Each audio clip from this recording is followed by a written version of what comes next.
This is who I truly am, Your Highness, she said, her voice trembling but firm. What you saw before was a lie, a mask created by magic. But I can't live that lie any longer.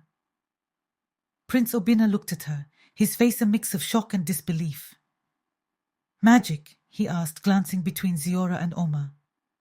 What are you saying? Ziora took a deep breath, her voice steady. There is a curse on this kingdom. A curse that forces us to value beauty based on skin color. I used magic to change myself, to become what this kingdom expects of its queens. But that magic has a cost, and I'm not willing to pay it anymore. The room fell into stunned silence. The nobles exchanged nervous glances, and Omar's face turned pale. Ziora felt the weight of every eye on her, but she refused to back down. You deserve to know the truth, Ziora continued. This obsession with light skin, it's a curse placed on this kingdom long ago, and it's time we break it. Prince Obina stood frozen, his mind racing. He had been drawn to Ziora, not just for her beauty, but for the way she spoke, the way she understood the world. And yet, everything he had known about her was suddenly shattered. He took a step towards Ziora, his eyes searching hers. Why didn't you tell me? He asked softly. Ziora's throat tightened. I was afraid that you wouldn't love me for who I really am. The prince looked down at his hands, silent for a moment. And now? Ziora's heart pounded in her chest. Now I choose to be honest, even if it means losing you. A heavy silence hung in the air. The guests waited with bated breath, unsure of what would happen next. Ziora could feel her legs trembling, but she stood her ground. She had made her choice, and she would face the consequences. But then, to her surprise, Prince Obina stepped closer, taking her hand in his. I don't know what to make of all this, he said, his voice soft but sincere. But what I admired most about you was never just your appearance. It was your spirit, your intelligence, your kindness. Ziora's eyes filled with tears. She had expected rejection, but here he was, standing before her with a gentleness she hadn't anticipated.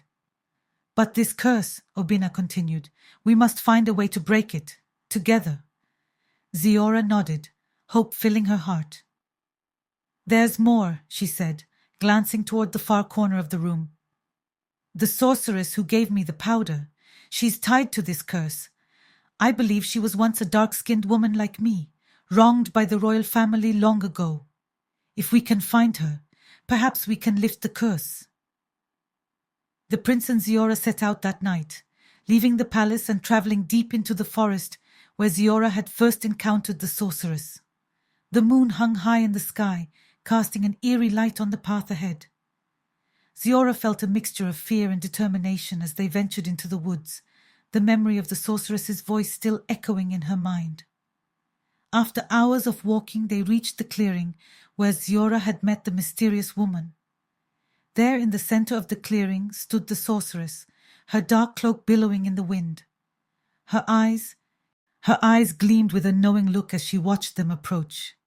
So, the sorceress said, her voice calm, you've come to undo what has been done. Ziora stepped forward, her voice steady. I know the truth now. You were once like me, weren't you? A dark-skinned woman who was cast aside by this kingdom. The sorceress's eyes flickered with anger and pain. Yes, she hissed, I was once like you. But this kingdom has no place for those who do not fit its twisted ideals. I was cursed, and now I curse them in return. Ziora's heart ached with sympathy. But you don't have to keep this curse alive. You can end it. Help us break the curse, and we can change the way things are. The sorceress laughed bitterly. And why should I trust you? This kingdom only values what is on the surface. You saw it yourself. You had to change your skin just to be noticed. Prince Obina stepped forward. That was a mistake, and we will not let it continue. This curse has hurt too many people. If you help us break it, we will make sure that the kingdom of Alahiri never repeats the sins of the past.